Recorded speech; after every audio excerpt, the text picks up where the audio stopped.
Assalamualaikum warahmatullahi wabarakatuh. Halo sobat masa lalu semuanya, masih kembali lagi dengan saya Raden Adam Pratama di channel Jejak Sejarah Indonesia. Di kesempatan kali ini saya masih akan membahas tentang kerajaan Kahuripan dan kerajaan Kediri dan Jenggala, atau munculnya kerajaan Kediri dan Jenggala. Yang akan kita bahas kali ini adalah runtuhnya kerajaan Kahuripan dan orang-orang penting yang ada di kerajaan tersebut. Jangan berlama-lama, pasti kalian juga penasaran. Tetap saksikan perjalanan saya di Jejak Sejarah Indonesia. Akhir kehidupan Raja Airlangga. Beberapa tahun setelah Raja Airlangga memutuskan diri hidup menjadi pendeta, ia dikabarkan mangkat atau bersatu dengan Sang Hyang Widi atau meninggal pada tahun 971 Saka atau 1049 Masehi. Raja Airlangga semasa hidupnya dianggap sebagai titisan Dewa Wisnu. Karena itu, sesudah mangkat, ia dibuatkan sebuah arca Dewa Wisnu yang sangat indah dengan rencana kerajaan Garuda Mukha. Prasasti Sumengka, peninggalan kerajaan Jenggala, menyebutkan bahwa Resi Aji Paduka Mungku atau Raja Airlangga didarmakan di tempat petirtaan atau pemandian. Jika prasasti ini ditelusuri lebih lanjut, maka tempat petirtaan yang paling sesuai bagi Dharma Raja Airlangga adalah Candi Belahan, yang terletak di Dusun Belahan, Desa Wonosunyo, Kecamatan Gempol, Kabupaten Pasuruan, atau tempatnya di lereng Gunung Penanggungan. Sebab di tempat petirtaan tersebut ditemukan dua patung dewi yang saling berdiri berdampingan dan arca Dewa Wisnu. Berdasarkan prasasti Pucangan, diketahui bahwa Raja Airlangga adalah penganut Hindu Wisnu yang taat. Maka ketiga patung yang terdapat di tempat pertirtaan tersebut dapat diperkirakan sebagai lambang Raja Airlangga dengan dua istrinya, yakni Dewa Mapanji Garasakan dan Dewi Sri Samarawijaya. Dinding pertirtaan tersebut ditemukan juga tulisan tahun 1049 Masehi. Jika dilihat dari tarik tahun mangkatnya Raja Airlangga, tentunya tahun tersebut merujuk pada tahun mangkatnya Raja Airlangga. Tokoh-tokoh penting pada masa pemerintahan Raja Airlangga. Pada dasarnya, banyak sekali tokoh penting pada masa pemerintahan Raja Airlangga ya, sebab kerajaan Kahuripan mustahil bisa berdiri tanpa dukungan dari orang-orang penting atau tokoh-tokoh penting. Akan tetapi, yang dijelaskan di sini adalah tokoh-tokoh penting yang namanya tertulis di dalam sejarah kerajaan Kahuripan. Sementara tokoh-tokoh penting yang namanya tidak tertulis tidak akan dijelaskan di sini. Sebab channel ini mengandung unsur-unsur sejarah yang sudah tercatat dalam kitab-kitab prasejarah zaman dahulu. Kembali ke topik, tokoh-tokoh penting tersebut antara lain sebagai berikut. 1.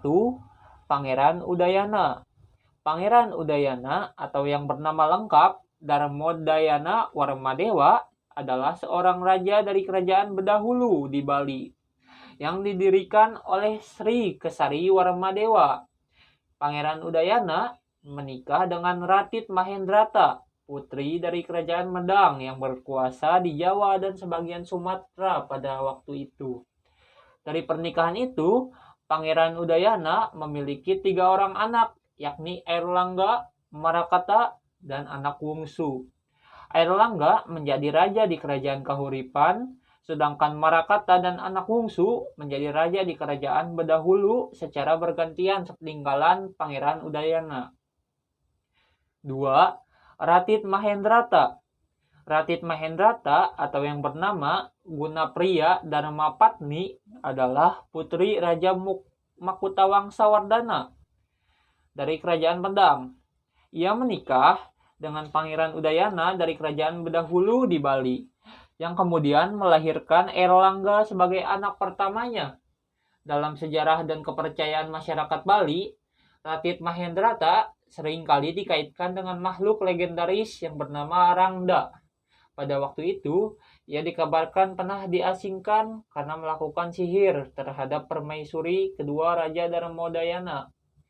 Lantas, Ratit Mahendrata menjadi Rangda, yang merupakan makhluk jahat dan ratu para leak yang seringkali menculik dan memakan anak kecil, serta memimpin pasukan nenek sihir jahat untuk memerangi Barong, yang merupakan simbol kekuatan baik. 3. Empu Sinduk. Empu Sinduk adalah raja pertama Kerajaan Medang periode Jawa Timur. Ia memerintah sekitar tahun 851 Saka atau 929 Masehi sampai 869 Saka atau 947 Masehi dengan gelar Sri Maharaja Rakaihino Sri Isyana Wikramadharma Tunggadewi. Ia dikabarkan menjadi pendiri dinasti baru di Kerajaan Medang yang bernama Wangsa Isyana, yakni sebuah dinasti keluarga yang menganut agama Hindu aliran Siwa yang berkuasa pada abad ke-10 sampai awal abad ke-11. Jika dilihat berdasarkan aliran kepercayaan yang dianut, maka Empu Sinduk diduga merupakan keturunan Raja Sanjaya, yakni pendiri Kerajaan Mataram Hindu, atau yang lebih dikenal dengan Kerajaan Medang periode Jawa Tengah. 4. Narotama. Narotama adalah pembantu Airlangga yang setia menemani Airlangga sejak masa pelarian dari Istana Medang sampai masa berdirinya Kerajaan Kahuripan. Berdasarkan berita yang tertulis pada Prasasti Pucangan, Narotama berasal dari suatu daerah di Bali. Ia datang ke Jawa pada waktu Airlangga melangsungkan pernikahan dengan putri raja dari Kerajaan Medang. Prasasti Pucangan memberitakan dengan jelas mengenai sosok Narotama. Dari berita yang tertulis tersebut, dapat diidentifikasi bahwa Narotama adalah pembantu yang setia kepada majikannya, yakni Raja Airlangga. 5. Sang Rama Wijaya Tunggadewi. Sang Rama Wijaya Tunggadewi adalah putri Raja Airlangga dari perkawinannya dengan Dewi Putri Dharmawangsa Teguh yang menjadi pewaris tahta Kahuripan. Namun, ia lebih memilih untuk mengundurkan diri dan hidup sebagai pertapa di kaki Gunung Klotok dengan gelar Dewi Kili Suci. Di tengah-tengah masa pemerintahan Raja Airlangga, tokoh Sang Rama Wijaya Tunggadewi pernah menjabat sebagai Rakrian Mahamantri alias Putri Mahkota. Sang Rama Wijaya Tunggadewi, gelar lengkapnya ialah Rakrian Mahamantri Aihino Sang Rama Wijaya Dharma Prasada Tunggadewi. Gelar ini banyak disebut dalam prasasti Kane sampai prasasti Turun Hyang 1. Semenjak Sang Rama Wijaya Tunggadewi hidup sebagai pertapa, ia seringkali disebut sebagai sosok agung yang sangat mengayomi dan dihormati. Kisahnya selalu dihubungkan dengan dongeng terciptanya Gunung Kelud. Selain itu, kisahnya juga terdapat dalam babat Tanah Jawi sebagai putri sulung Resi Gentayu, Raja Kerajaan Kahuripan.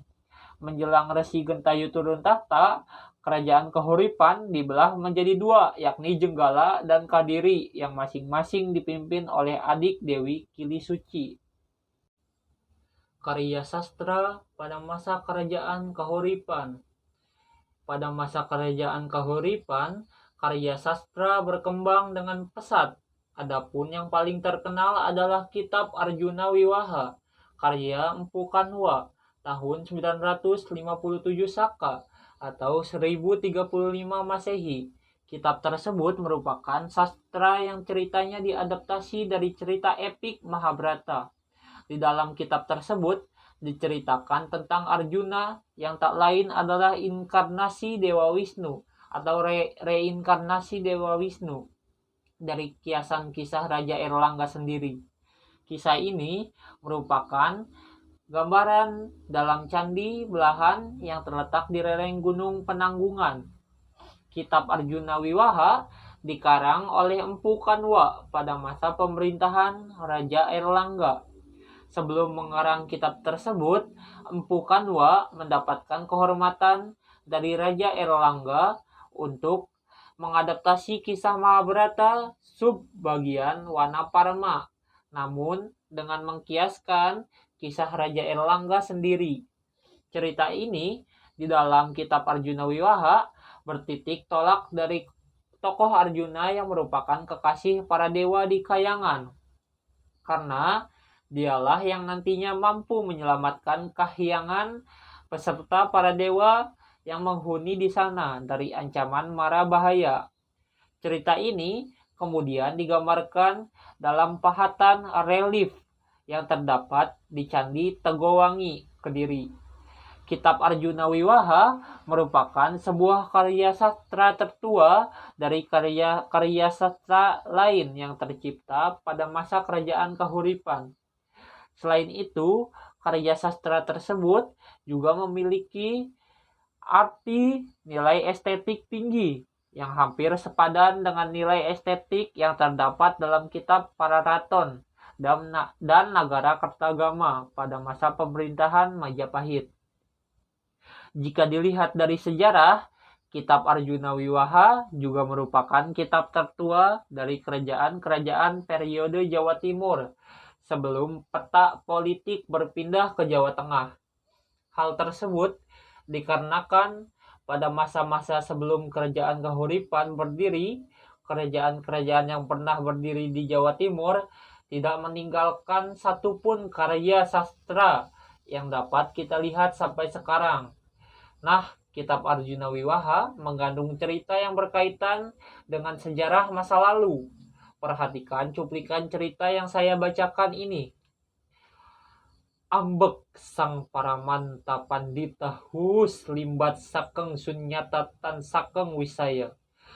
Prayojana niralwir sang raheng lokita sidhaning saya wirya. Don ira suka ningrat kiningkin nira santo seheletan kelir sira sangkeng sang hyang jagat karana. Usnia sang kui lebu ning paduka nira sang mangkana lewir nira manggeh manggala ning mikir kawijayaan sang partaring kahyangan. Artinya, batin yang bijak sungguh-sungguh telah tembus sampai ke tingkat kesempurnaan tertinggi. Dari keadaan sunyata kosong, bukan dari kawasan panca indera. Timbullah tekadnya untuk mengabadikan diri atau membuka diri pada urusan-urusan duniawi. Semoga amal baktinya yang penuh pahala serta tindakannya yang bersifat kesatria mencapai tujuannya. Daulat terhadap dirinya sendiri dan penuh sentosa ketentraman batin ia menerima keadaan ini, yakni tetap terpisah oleh tabir dari sebab abadi dunia ini. Satu lagi, yaitu saya bacakan. Sampun keketan ing Kartajuna Wiwaha, pangarang nana nike saksat tabai iram pukanwa. Tumata metu-metu kakawin barat tetapan teher ang harap samara karya mengiring ing Haji Sri Erlanggahia namostu. Sang panikelan tanah anga tumata. Atau kuletakkan puncak kepalaku pada debu sandal raja yang menampakkan diri dengan cara ini dan keutamaannya.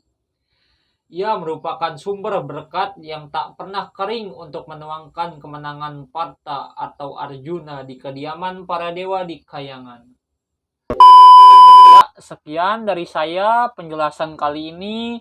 Mohon maaf bila ada kata-kata yang kurang berkenan, kata-kata yang salah, informasi yang kurang tepat, mohon dimaafkan. Di kesempatan lainnya saya masih akan membahas tentang Kahuripan ini ya, atau Raja Jenggala dan Raja Kediri. Sekian dari saya, wabillahi taufiq walhidayah, wassalamualaikum warahmatullahi wabarakatuh. Jangan lupa like, comment, subscribe, dan share video ini untuk mendapat wawasan yang lebih atau informasi yang lebih dari channel ini. Sekian.